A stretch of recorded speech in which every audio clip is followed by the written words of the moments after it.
ഞങ്ങൾ ഗാന്ധി സ്മൃതിയിലെത്തിയത് അവിടെ വന്ദേമാതരം അവിടെ ദേശീയ ഗാനം ആലപിച്ച് ഗാന്ധിജിക്ക് പ്രണാമം അർപ്പിച്ചിട്ട് തിരിച്ചു വരികയാണ്. ഇന്ത്യ ബ്ലോക്കിലെ എല്ലാ എംപിമാരും പങ്കെടുത്ത മാർച്ചാണ്. നമ്മുടെ രാജ്യ തലസ്ഥാനമാകെ കേന്ദ്ര സർക്കാർ ബന്ദിയാക്കിയിരിക്കുകയാണ്.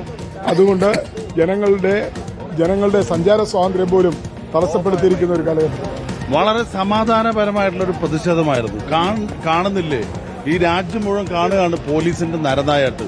ഇവിടെ CRPF അർദ്ധസൈനിക വിഭാഗത്തിനെ ഇറക്കി സമാധാനപരമായി പ്രതിഷേധിക്കാൻ വന്നവരെയാണ് ഡൽഹി പോലീസ്, മോദിയുടെ പോലീസ് നേരിടുന്നത്. ലക്ഷക്കണക്കിന് വിദ്യാർത്ഥികളുടെ ഭാവി ഈ സർക്കാരിനൊരു പ്രശ്നമല്ല. ഞങ്ങൾ സമാധാനപരമായി പ്രതിഷേധിക്കാൻ വരുമ്പോഴാണ് ഈ ആക്രോശം മുഴുവൻ കാണിക്കുന്നത്. 15 മിനിറ്റ് വരേണ്ട വാഹനം 1.25 മണിക്കൂർ എടുത്ത് ഇവിടേക്ക് എത്താൻ. അപ്പൊ ഇത്രയും സമാധാനപരമായിട്ട് ഒരു പ്രതിഷേധം നടക്കുമ്പോൾ അതിനോടുള്ള പ്രതികരണം ഈ ഗവൺമെന്റ് ഇതാണ്. ഇപ്പോ ഇവിടെ വിദ്യാഭ്യാസ മേഖല, യുവജനങ്ങളുടെ കാര്യം ഇതുപോലെ അരക്ഷിതമായ ഒരു സാഹചര്യത്തിലും കണ്ണു തുറക്കാൻ സർക്കാർ തയ്യാറാകുന്നില്ല. നരേന്ദ്രമോദിക്ക് നല്ല ബുദ്ധി വരാൻ വേണ്ടി ഞങ്ങൾ പ്രാർത്ഥിക്കുകയാണ്. നാളെ ശക്തമായ പ്രതിഷേധമായിരിക്കും. നോബൽ മാനിക്കാരൻ ഇപ്പോൾ നേതാക്കൾ മടങ്ങുകയാണ്, എംപിമാരെല്ലാം. പക്ഷേ കൊടിക്കുന്നിൽ സുരേഷ് നൽകുന്ന സൂചന പാർലമെന്റ് സമ്മേളിക്കുന്നതുവരെയും ഇതേപോലെ വൈകുന്നേരങ്ങളിലോ മറ്റു സമയങ്ങളിലോ എംപിമാരുടെ നേതൃത്വത്തിലുള്ള ഇത്തരത്തിലുള്ള മിന്നൽ പ്രതിഷേധങ്ങൾ ഉണ്ടാകും എന്നുള്ളതാണ്. അപ്പോൾ പ്രതിഷേധ ജ്വാല തെളിയിച്ചു തുടങ്ങിയിട്ടേ ഉള്ളൂ എന്ന് വേണം മനസ്സിലാക്കാൻ.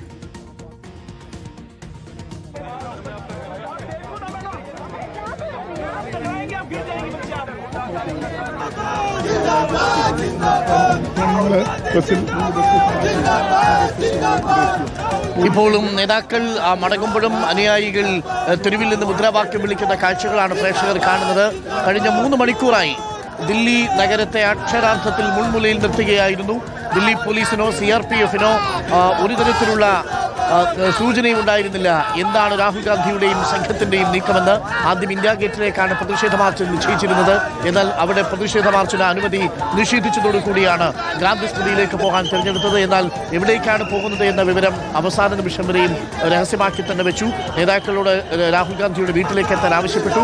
കോൺഗ്രസ് എംപിമാരോട് മാത്രമല്ല മറ്റ് എംപിമാരോടും ഇന്ത്യ മുന്നണി എംപിമാരോടും ആവശ്യപ്പെട്ടു.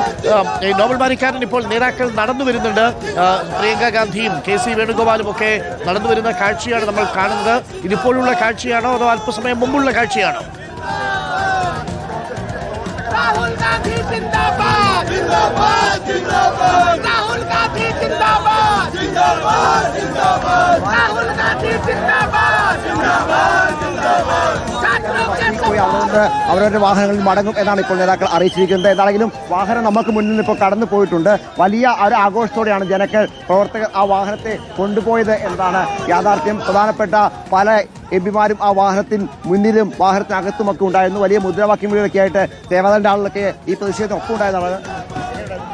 വളരെ നല്ല പ്രതിഷേധമായിരുന്നു. പോലീസ് ഒരുപാട് ഞങ്ങൾ എല്ലാ സ്ഥലത്തും ഒരു അടിയന്തരാവസ്ഥയുടെ ഒരു ഇതിലാണ് നമ്മളിപ്പോൾ ഡൽഹിയിൽ നിൽക്കുന്നത്. 1947 എങ്ങനെയാണ് നമ്മൾ ബ്രിട്ടീഷുകാരോട് പടപൊരുന്നത്, അതേ മോഡൽ ഇപ്പോൾ നമ്മൾ BJP വാജ്പേയി ആയിട്ട് നമ്മൾ